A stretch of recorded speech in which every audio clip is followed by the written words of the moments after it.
Hi, I'm Aiden. I make random stuff on the internet, and today, Red vs. Blue Every Season Ranked Part 2 is finally out. Took me long enough, huh? Spoilers ahead, watch Part 1 if you haven't, let's go.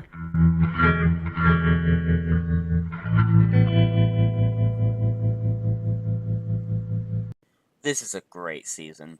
The comedy lands really well. The part with Church trying to fix the mistakes in Blood Gulch comes to mind. That was really hilarious. Look! This horse shit! Man, that girl's got a really good arm. Oh, crap. Alright, that's it. I quit. I'm going to live in a cave. It took the series into Halo 2, and kept up with their misadventures, even making them travel through Alright, well, that's been retconned. In a good way, they just got teleported, so we don't have a Season 16 before it even existed. Also, it introduces Andy the Bomb, who was awesome. Finally, it introduced Tucker's sword. Or the Great Key, which he found by falling into a hole. I can't see him from here. Let's move out. Okay, but just... Whoa! Ah! Tucker, are you okay? Yeah, I'm okay. I dropped down into some kind of hole. Can you give me a hand? Oh, let me take out this turret. I'll be back for you later. What is that? What the hell is this? Huh? It often comes in handy and leads to some of the greatest bits in the series. Well, in my opinion. 7.8 out of 10. The best season of the Blood Gulch Chronicles, in my opinion. It was the first RVB season that really felt like an action comedy to me. And you know what? It actually really worked. It tied up a lot of loose ends, and still ended up being a great setup for Season 6. The comedy was super well done as always, and the fact that the entire Season 3 and 4 were building up to this is honestly amazing. I love the reveal that the entire quest for the Great Key was a ploy of Wyoming and Gamma just to get Tucker's kid and get him to become a great warrior, but ultimately fails because of Tucker's sword. Oh right, dear Tex. You mean her? Oh, poor Tex. Never could understand when she was beaten. Oh dear. Reggie. That's right, bitch. I take care of my kids. That bit was genuinely awesome, and pretty funny. Sister was a pretty cool character, and the ending episode is amazing. Church and Tex darting around to stop O'Malley was awesome, and made for a totally hilarious episode in Season 14. But it was also kinda sad. This is the man Church loves, and wants to protect, but ultimately, he fails. And the ship they were going to use to escape blew up due to Andy the Bomb, ending the Blood Gulch Chronicles conclusively, but with questions left to answer, which led to one of the best seasons ever. We'll get to that quite soon though. 8.2 out of 10.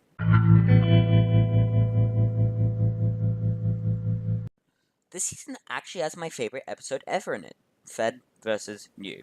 I'm a bit biased because of Tucker, as he's my favorite character, and this really solidified him as the main character of this arc. But it's still great nonetheless. The start of it builds everything really well. The animation, while subpar, still looked good, and made for my fourth favorite fight in the series. Watching Locust's rivalry mind games thing continued, and it's still one of the most interesting things about Locust's character. The plan was actually something I really didn't expect, but worked beautifully. But the bit I'm about to talk about is probably in my top 10 favorite moments of RVB.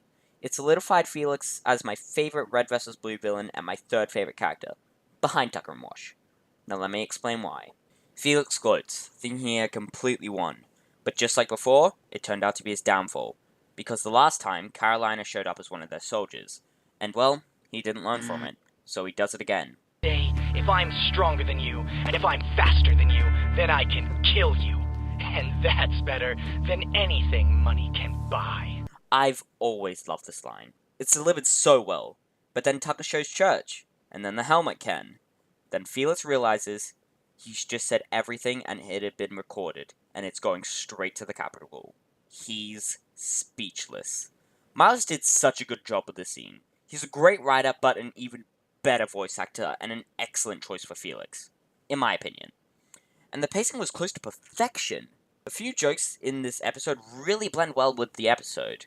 And the track that plays, Prancing Bull, it's honestly one of my favorite tracks in the series.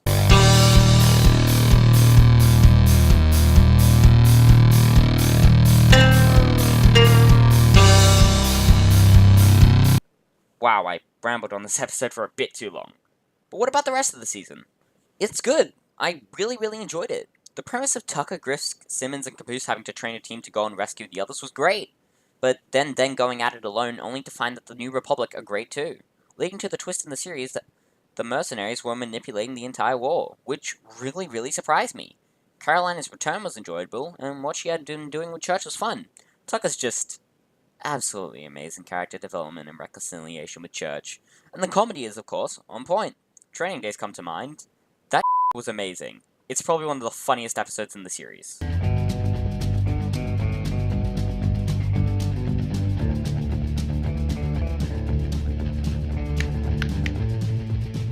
At what point did you think I knew what that meant? Oh, shit. The music's very damn good. And the ending episode is a great setup for Season 13, one of the best seasons. And the only reason this is number 5 is because everything else beats it. 8.7 out of 10. Considered the best by many, Season 10 is completely phenomenal.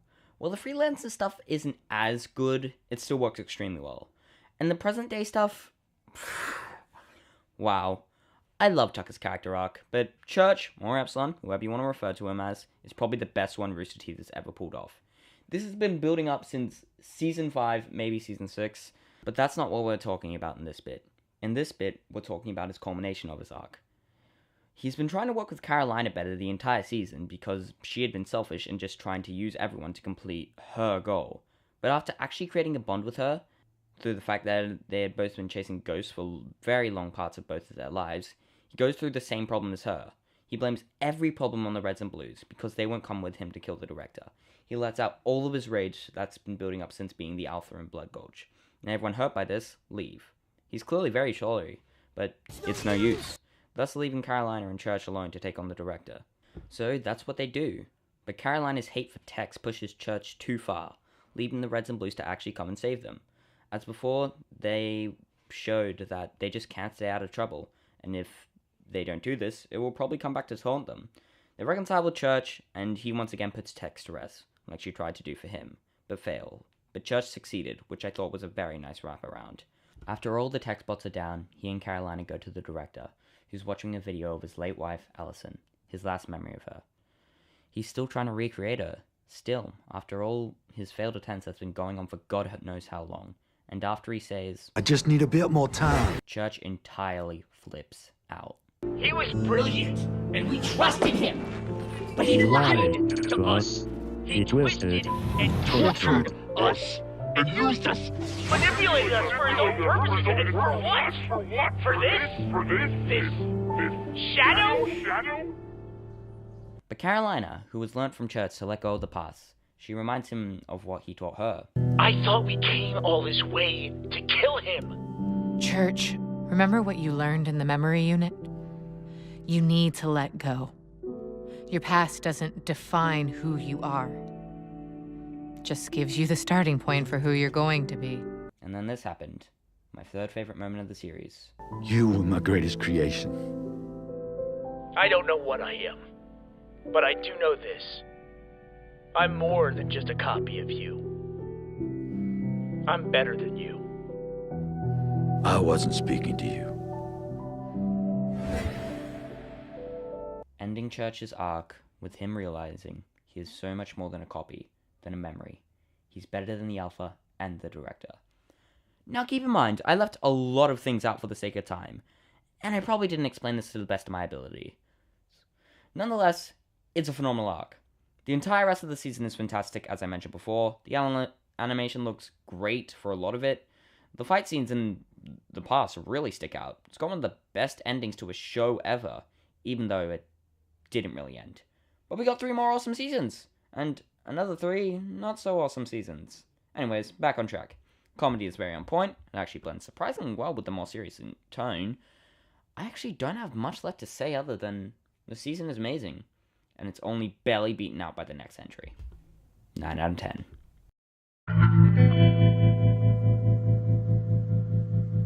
Yet another season that's considered the best, or one of the best, by a large majority of the fandom, and for good reason. This season, in terms of blending comedy and story together, probably flows the best. It just blended together so seamlessly into the plot, like a plot comedy smoothie. Hell, they even turned this exposition bit into a joke and I barely noticed. Hold on! You can't order us around? Yes, I can. What's your rank? My rank? You still don't get it, do you? You think you're real soldiers? You're not. You guys are nothing. Whatever. Your face is nothing. We use your outpost as testing grounds. Practice. You never noticed that you didn't have anything to do unless a freelancer showed up? Or you made a call to command? You're making that up. Am I? Think about it. Name one thing that ever happened to you that wasn't directly preceded by command calling you or sending someone to your base. It introduced Meta and Washington, two of my favorite characters. And I just can't talk about the season without talking about this bit, huh? Church, there's no such thing as ghosts. You're one of them. You're an AI. You are the Alpha. What? That's how you do a twist like that. Nothing has ever made me drop my jaw like that in a TV show. And this is a machinima web show. That's insane. In terms of holy moments in the series, this is my opinion, the best. But to me, it's only the second best pure moment. But we'll cross that bridge when we come to it. I also want to quickly talk about the finale. Church actually dies. And by Church, I mean the Alpha.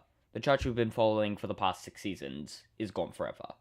And while I do prefer Epsilon Church because of his arc, this was a fantastic send-off to his character that I just didn't see coming. And also just this. Sincerely yours, the former director of Project Freelancer, Dr. Leonard Church. Fucking what? This is elaborated on more in season 9 and 10, but goddamn, that blew me away when I first saw it, and it sometimes still surprises me upon rewatches. In terms of finales, this is probably my second favorite one from Red vs. Blue. It's not conclusive, but it's not supposed to be. It's part 1 of an arc. But I cannot deny what this episode, and really the entire season, did for the series. This is the first one that really delved into a massive plot, with interesting characters and an incredibly intimidating villain. It's actually incredible what RVB's plot and timeline grew to become. And to me, it all started with this season. 9.2 out of 10.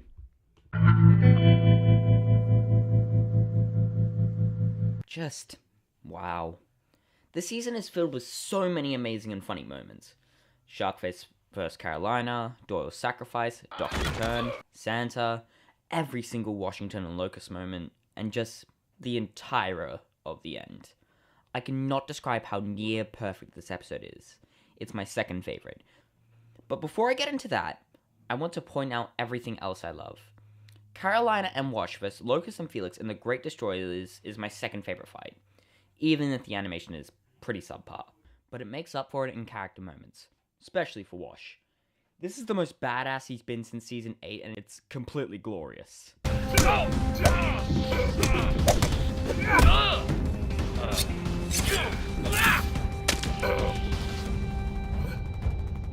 Hi there.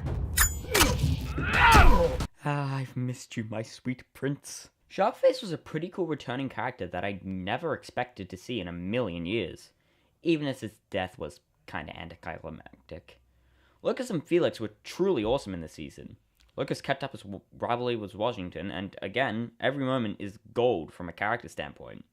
And his face turn in the end is near was actually a fantastic wrap-up to his arc.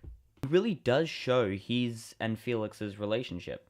Felix is only keeping Lucas around because he wants to stay alive, and he's afraid of him leaving or dying. While I'm on the topic, let's talk about Felix. I love his switch in motivation.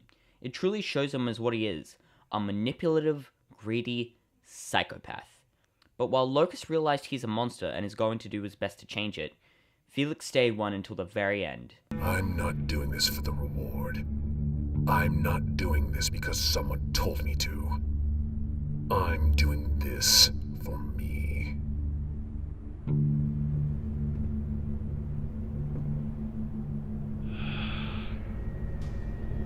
Then you can die with the rest of them. And that's what makes him so interesting to me. Now for General Donald Doyle. Doyle started off as a total coward, with good intentions. He wants to protect his people, but Kimber wouldn't let him do that. Every time he tried to work with her, she shot him down. Because in her eyes, he was a demon. Because if he wasn't, what's she? They spent the last however long years trying to kill each other. In the end though, he got one of the best moments in Red vs. Blue history. He didn't get that much screen time, but Doyle's sacrifice almost got me to cry. He left everything to Kimball because he truly did believe in her and the Reds and Blues. He is damn sure they can win this. Any last words, General? I'd like to quote the great William Shakespeare, but to tell you the truth, I don't actually think he said it. It was fantastic, and actually put Doyle in my top 10 favorite characters, probably somewhere around number 9 or 8. I could go on and on and on about all the great characters and moments, but I'll get to what I've been dying to talk about. The end. I won't break down the episode because I just want to talk about the ending. Kind of ironic when you think about it. As the Reds and Blues are getting ready for the fight of their lives to get out of the ship, Tucker dons the meta armor. And quick side tangent about this, I found this awesome comment on the episode by Nathan Cameron. I'll leave it here for a few seconds so you can pause and read it if you want, because it's actually something I've never thought about before and found incredibly interesting. Okay, continuing. All the Reds and Blues get into battle positions, but as they're all ready, time slows. Not this time, buddy. Wait, what? Yeah, as it goes on, Church sacrifices himself in the best moment of the series, in my opinion, of course. And Bernie completely brings it to life. This man can monologue. It really made me think about all the great heroes that have sacrificed themselves in a way I had never thought about. The good guys win, the survivors all cheer, and everybody lives happily ever after. But the hero never gets to see that ending. They'll never know if their sacrifice actually made a difference. They'll never know if the day was really saved. In the end, they just have to have faith. Ain't that a bitch? As Church disappeared, I actually cried. I bawled. I could not expect him dying. For good this time. He's not coming back. What's most insane about it is this other comment I found by David Halligan Films. Please read this one. It's a lot shorter. But then I remembered. He's not gone. He's just not here right now. He never said goodbye, right? But he never, actually came back as a member of the group. Only in cameos. And for emotional moments. He was gone for good. And for that, this finale is excellent. Honestly, if the series was going to end, it should have ended here. It was literally perfect in my eyes. And while I'm happy it kept going, I would have been totally satisfied if it ended here. This season truly epitomizes why I love this show so much. And for that, it's got a 9.5 out of 10.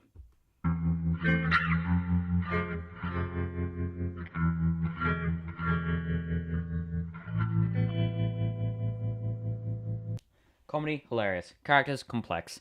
And absolutely amazing. And holy shit, is that Monty animation? Yeah, this season was the first season to have animation in it. I never expected it, and when Griff drove that car through the wall, my jaw totally dropped. This season also has the best fight in it by far, being Tex vs. the Reds and Tucker. That episode itself is in my top 10 episodes. Anyways, enough about that. Why is season 8 my favorite season? Let's answer that. As I mentioned, the comedy is gold. Protect me, Go! You watch it! And I've already talked about the great animation. Behind season 15 and up, this probably is the best animation in the series. But RVB has always been more of a character-driven show. So let's talk about the complex and amazing characters. First off, Agent Washington. This is the season that made him my second favorite character. And he's a villain! Him and Meta were a great duo. They were funny when they needed to be, but God knows they were intimidating. And Wash is only doing this because he doesn't want to stay in prison. He's always been the freelancer that wants to do the right thing the most to me. So to see him flipped on his head like this was great. In the end, he helps the Reds and Blues defeat the Meta. So he becomes a permanent member of the team. I always thought that was such a satisfying ending to his arc. And speaking of the Meta, he's as intimidating as ever. He's not really that much as a character, as always. He was always controlled by the AI in his head anyways, but in this season, there are no AI in his head.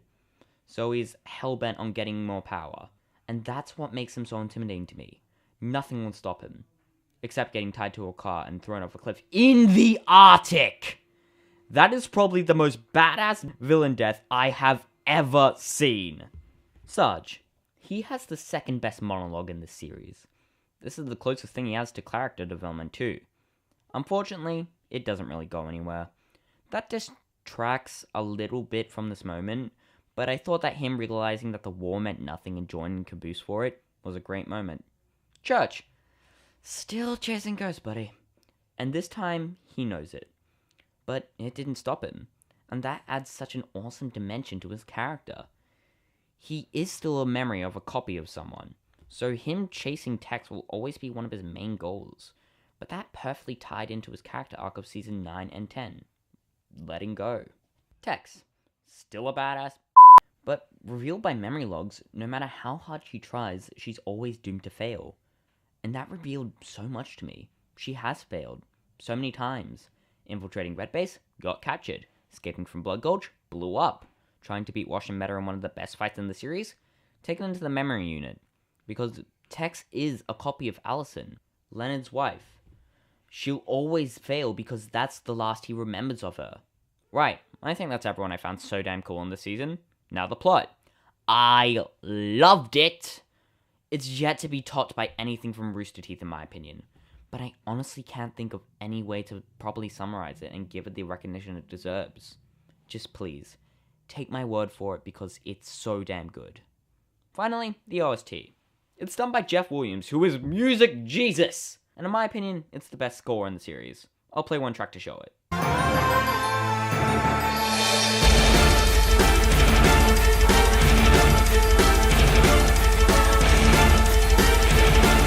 So I think that's everything I mainly love about this season. Characters, music, animation, plot, and comedy.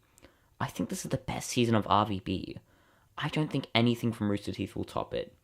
But I said that about Infinity War, and Endgame certainly did that. So thank you, RT, for giving us one of the best shows ever, of all time. 10 out of 10. Thank you for watching this behemoth of a video. I truly appreciate it. I put so much effort into it, and I seriously can't thank you enough for watching through all of it and listening to me ramble on about idiots standing around talking. If you want, leave your worst to best list in the comments below, and any constructive criticism is appreciated. Thanks for watching. I've been Aiden. Have a good one.